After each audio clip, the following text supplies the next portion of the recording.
The history of the Brer Rabbit story began as American Negro fables told by the slaves working on plantations in the deep south of North America, and almost certainly African in origin.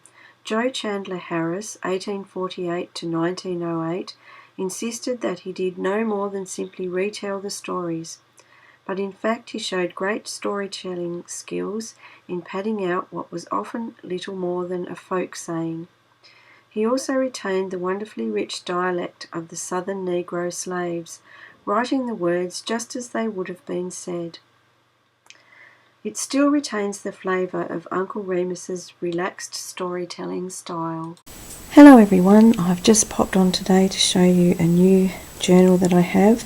This one I've made for my niece, and it's for her birthday, which was back in January, early January. And she wanted a childhood memories book that she could write in about her childhood and the things that she did, the movies and films she saw, the cartoons she watched, the books she read, and especially in particular one book that stood out to her from her childhood was The Tar Baby. So I've focused on the Tar Baby in this book, but there's also lots of fairies and dragonflies and cats, lots of cats, because they were the things that Zoe's childhood was filled with. So we'll just go inside and have a look. I've used a dragonfly cover on this book, fabric. It's a fabric cover. I've used sari silk ribbon in a beautiful aqua green. I've used Mrs. Cogg's lovely dragonfly fairies on the front and a little applique. I've put some corner covers on it, and the back is just fabric, which is the dragonfly fabric, and just the sari silk ribbon coming through.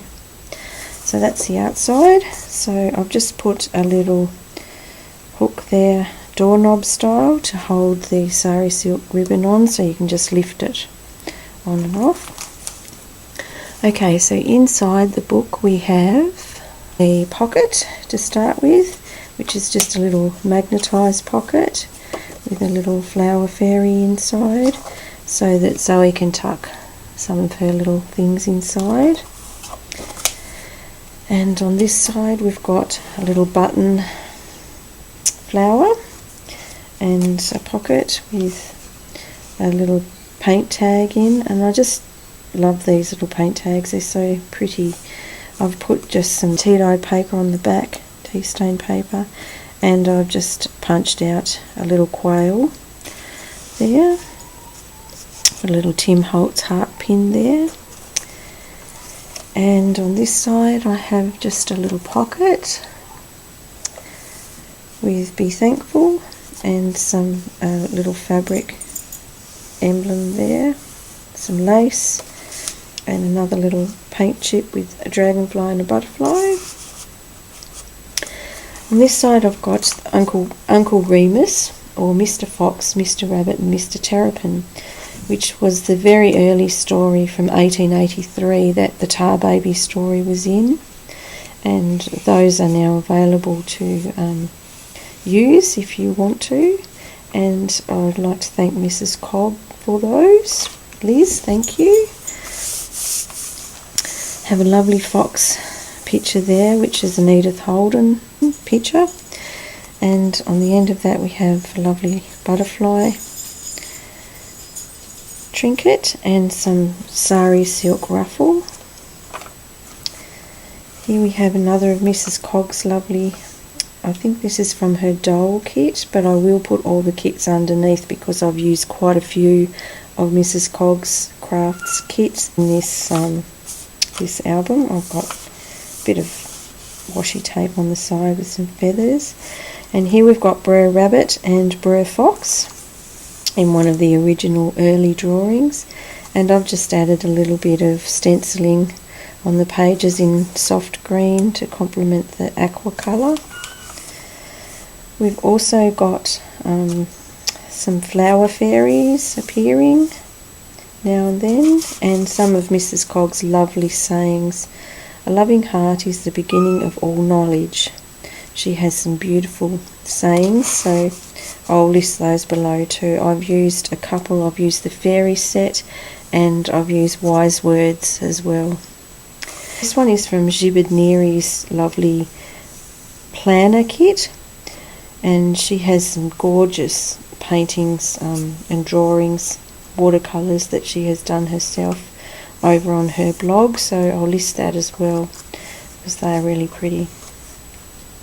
So over here I've got another one from Jibid's kit, and this is from Matilde watercolour kit of hers, and that's really gorgeous. That's just a little envelope that you can tuck something in, and I've just made a little tuck spot there with some washi tape with peacock feathers on. So that's Matilde, and she says herself that it's quite a whimsical kit, and the story is on her YouTube page. She has done a story that goes with Matilde, so I'll link that below as well. And some more stenciling. So we've got fairies, we've got a bit of lace, we've got a Warwick Goble picture, again from Mrs. Cogg. We have a tuck spot here, and very early Winnie the Pooh, which is from the book When We Were Young, and that was before Pooh Bear become famous, and Pooh Bear will be available soon, but that one is available now. And another of Mrs. Cogg's beautiful fairies sayings. Charm is the true gift of the fairies. And I've just added on here some little Tim Holtz stickers and a little pearl on a paper clip there. So here I've added in a cat cross stitch, so it's the alphabet in cats, and I thought that was quite cute. Some more stenciling, some place to write, a lovely gorgeous picture again from Mrs. Cogg, meeting the elves in the garden, which I thought was very cute. I just put some ribbon on there. Another fairy stamp from Kazaz, and some books, and I've put up here favourite books I read when I was young, so that Zoe can add all of her books, because she was quite an avid reader, so she'll have plenty to fill that page with. Over here I've got a CD pocket with a tag in, another of Mrs. Cogg's collection, My Sweetheart, The Romance, and I've got a dragonfly cut out there from Tim Holtz collection, and I've just got a little envelope in there with some more Pooh Bear tucked in from When We Were Young. Over here I've got a lovely little feather. Zoe liked to collect flowers and feathers when she was younger, so we've got a little pressed daisy here with a butterfly, and that's another of Jibid's lovely pages. I've got a Tim Holtz little birdie, Crazy Birds, and another of Liz's beautiful sayings there. Some more Brer Rabbit, and in there I've just got a little one of the French dictionary things.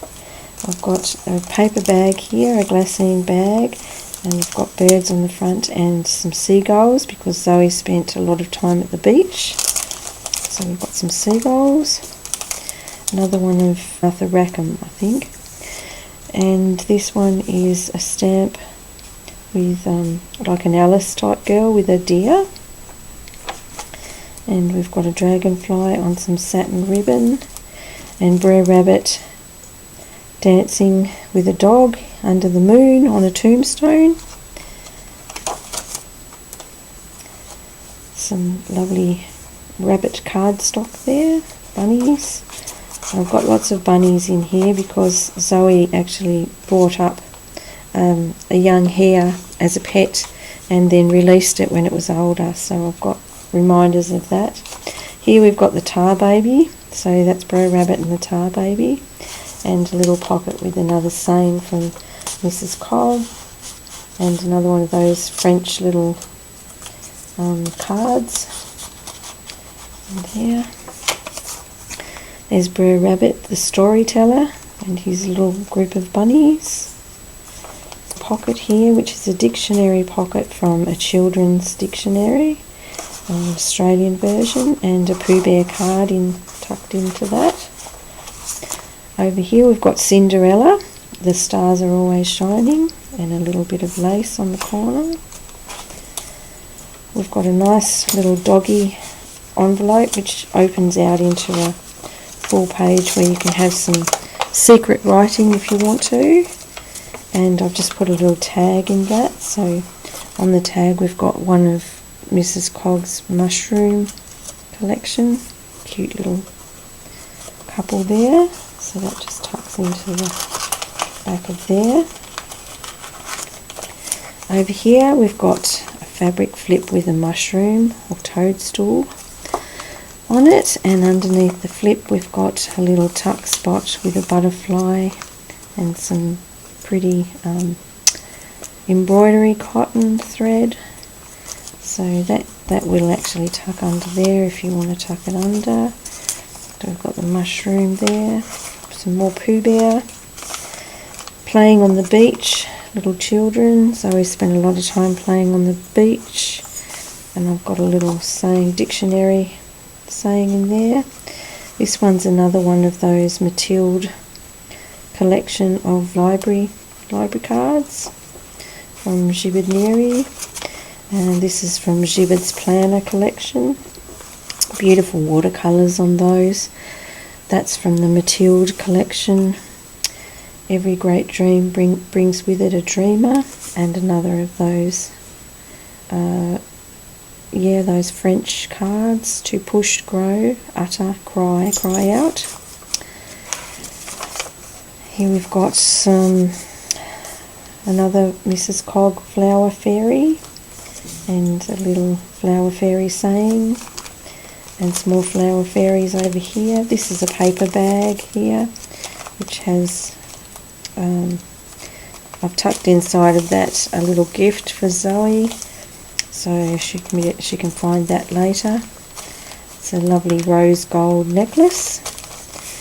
And here I've got some more of this one's, I think, Peter Pan and Wendy collection of Liz's, Mrs. Cog's, and another flower fairy one here.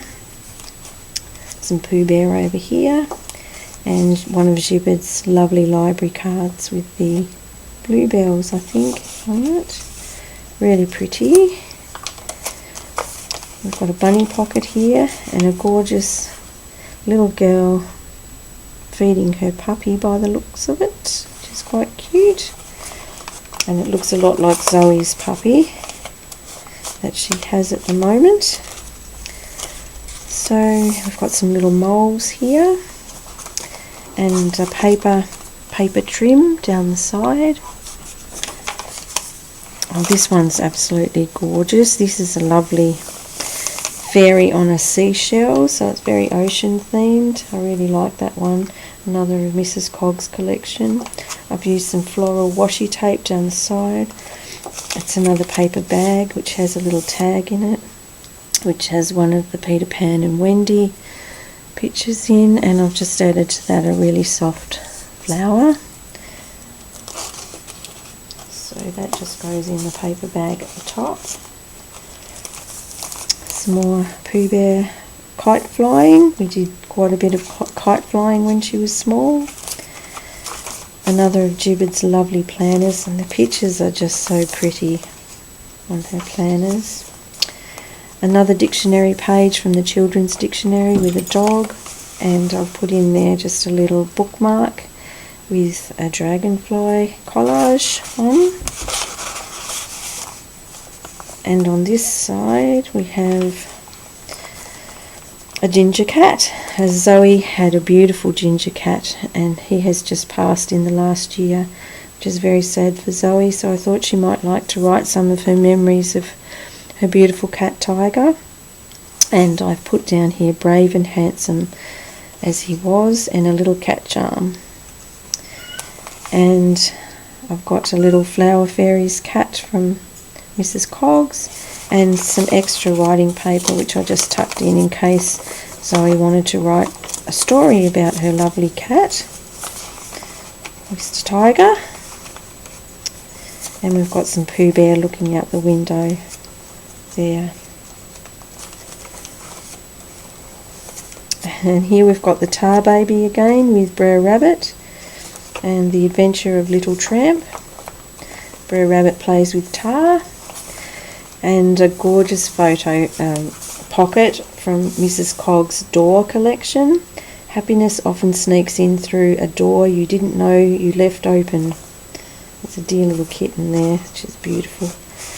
And one of Mrs. Coggs' fairy collection with the beautiful mouse, which went well with the cat, I thought. It's cute.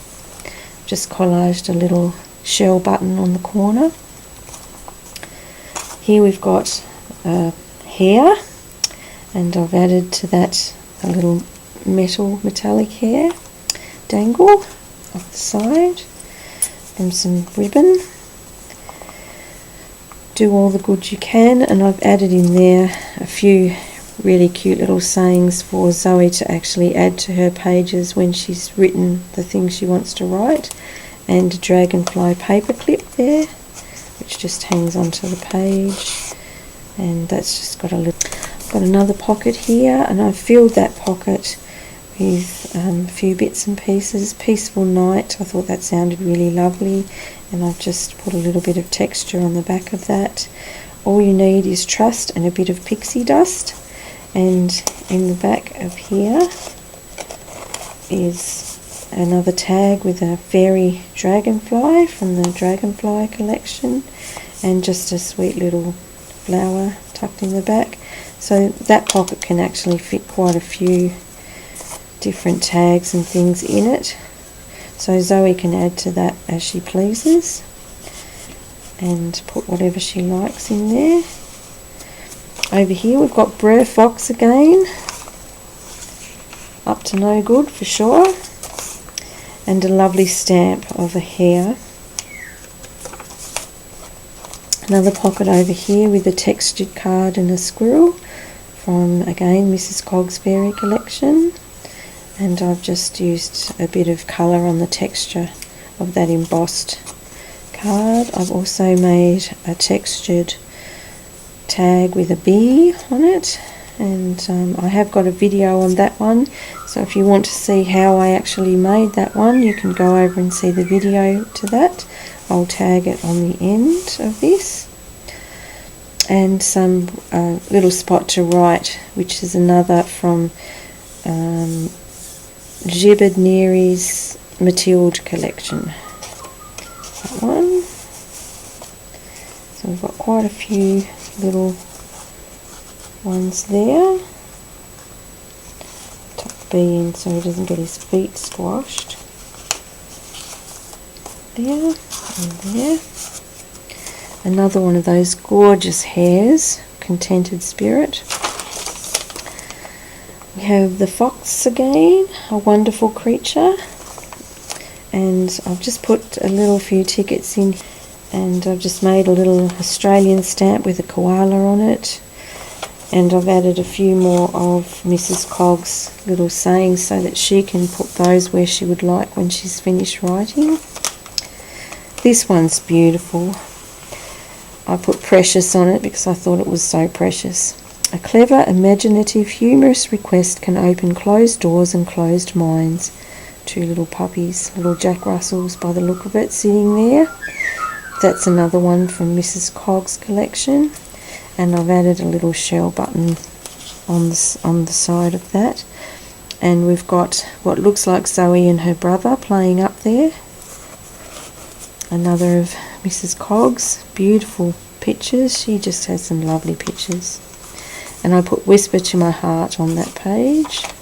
I thought these little words might encourage her to write something as she goes along. And Let It Fly Away. So those little words just come from the Tim Holtz collection of words that you can get in a pack.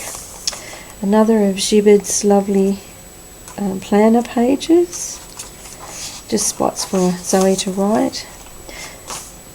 These are the very old drawings from the book that I showed you earlier, the Brer Rabbit book. So you can see they're very early drawings. I've got a little pocket there.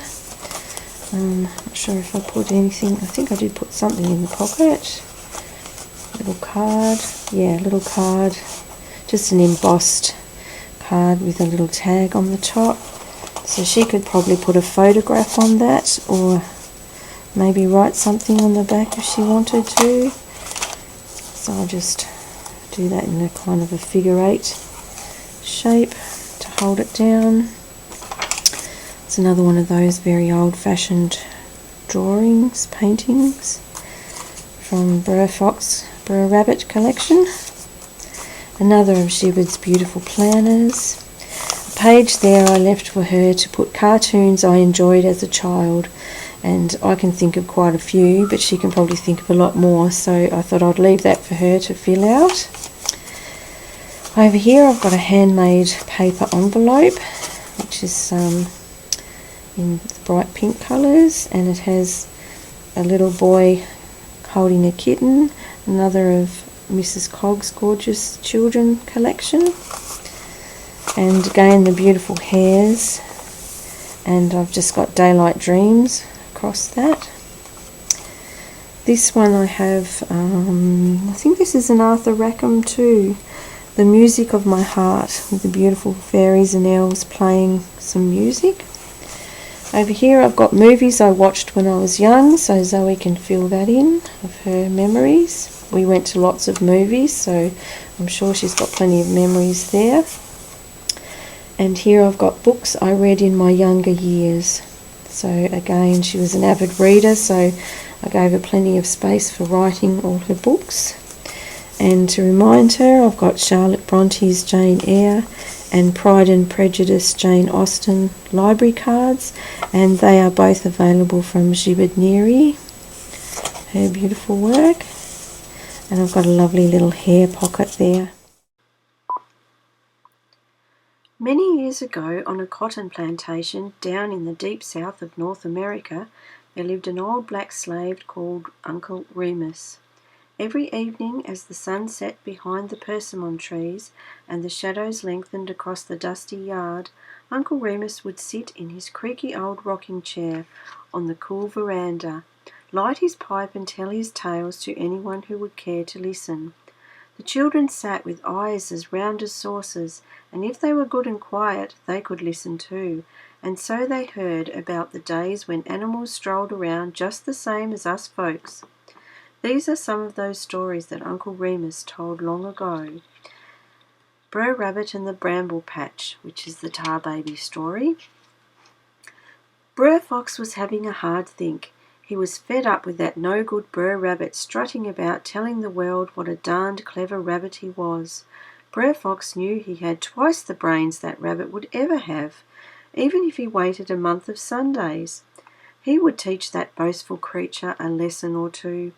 Yes, sirree, he would teach that rabbit a lesson he would not forget. After a while, a big smile lit up on his face, and he went to work. He fetched some black tar and mixed it with turpentine, and made himself the strangest little doll you ever did see, and he called that doll his Tar Baby. He put a straw hat on top of her head, and very carefully he picked her up and sat her down right plumb in the middle of the road. Then he hid himself in the bushes to see what would happen next. Well, he didn't have long to wait, for who should come sauntering down the road, lippity-clippity, clippity-lippity, but that Brer Rabbit, just as sassy as a jaybird. Brer Fox, he lay low. Brer Rabbit came closer and closer, looking as if he owned the whole world. Then he caught sight of the Tar Baby, and boy, what a surprise he got. Up he reared on his hind legs, and his jaw dropped open. What in tarnation was this? The Tar Baby sat still, and Brer Fox, he lay low. "Mornin'," says Brer Rabbit, tipping his hat politely. "Nice weather this mornin'," he says. But that Tar Baby says nothing, and Brer Fox, he lay low. "And how are you this fine morning?" says Brer Rabbit. But Tar Baby still says nothing, and Brer Fox he lay low. "What's the matter, you deaf or something?" says Brer Rabbit. "'Cause if you is, I can holler louder." Tar Baby says nothing, and Brer Fox he lay low. Well, Brer Rabbit keeps on asking her questions, and Tar Baby keeps on saying nothing, and that Brer Fox he just lay low. "I reckon you're stuck up, that's what I reckon," says Brer Rabbit, getting mad. "I'm going to teach you some manners," says he. "If you don't take off that hat and wish me howdy, I'm going to bust your nose." Tar Baby says nothing, and Brer Fox still lay low. But by now he has a pain in his stomach and an ache in his jaw from trying hard not to laugh. Then Brer Rabbit pulls back his paw and blip, he swipes that Tar Baby right on the side of her head. Well, that was his first big mistake, for now he was well and truly stuck. Try as he might, he could not pull free. "If you don't let me go, I'm going to swipe you once more," cries Brer Rabbit. But Tar Baby, she says nothing, and Brer Fox, he lay low. So blip, there was his other paw, stuck fast. That poor rabbit started yelling and shouting, and soon he had both his hind legs fixed firmly on the sticky Tar Baby. Well, the tears just rolled down Brer Fox's cheeks. And would you believe it, but Brer Rabbit only goes and butts that Tar Baby so hard that his head is stuck fast now too. Then Brer Fox strolled from the bushes looking as cool as a cucumber. "Howdy, Brer Rabbit," says he. "You look kind of stuck up this morning." Then he laughed till his sides ached. "Well, I reckon I got you this time," says Brer Fox. "You been strutting round this neighbourhood like you own the place, putting on your fancy airs and graces. Just who do you think you is?" "Nobody asked you to come and get so friendly with this Tar Baby. No, you just come along and makes yourself all familiar and sticks yourself all over her, without so much as an if you please. Well, you just wait here while I goes and lights myself a nice little fire ready for my Brer Rabbit barbecue." Now that Brer Rabbit was just as cunning as a barrel of load of crafty monkeys, so he thought hard. "Well, if I've got to go, I've got to go, and I must say I'd rather die basted in a good barbecue sauce than be thrown into that bramble patch." "Just don't throw me in that there bramble patch, Brer Fox," begged the wily rabbit. Brer Fox was surprised to hear this. He had expected Brer Rabbit to be terrified at the thought of being cooked on a fire. "Well, I guess it's too much trouble to light a fire. Reckon I'm going to hang you instead," he declared. "You hang me just as high as you like, but please don't fling me in that briar patch," pleaded Brer Rabbit. "Shucks, ain't got no string," said Brer Fox. "Guess I'll have to drown you." "Drown me just as deep as you please," cried Brer Rabbit, "but don't throw me in that there briar patch." "No water near here," said Brer Fox. "Ain't nothing but to skin you." "Yes, skin me," said Brer Rabbit. "Scratch out my eyeballs, tear out my hair. Do just what you like, but please, please don't throw me in that briar patch." Well, Brer Fox wanted to hurt Brer Rabbit just as bad as he could. So he picked up that rabbit by his hind legs and swung him once around his head and then chucked him straight into the briar patch. Then he dusted off his hands and waited for the howls of pain. But no howls came. Just when he thought Brer Rabbit must be good and dead for sure, Brer Fox heard someone calling his name. There was Brer Rabbit, sat up on the hill, combing a small speck of tar from his ear, just as bold as you like. Then Brer Fox realized he had been well and truly tricked, and he seethed as the rabbit's voice floated down to him. "I was born and raised in that briar patch, Brer Fox. Born and raised in that briar patch."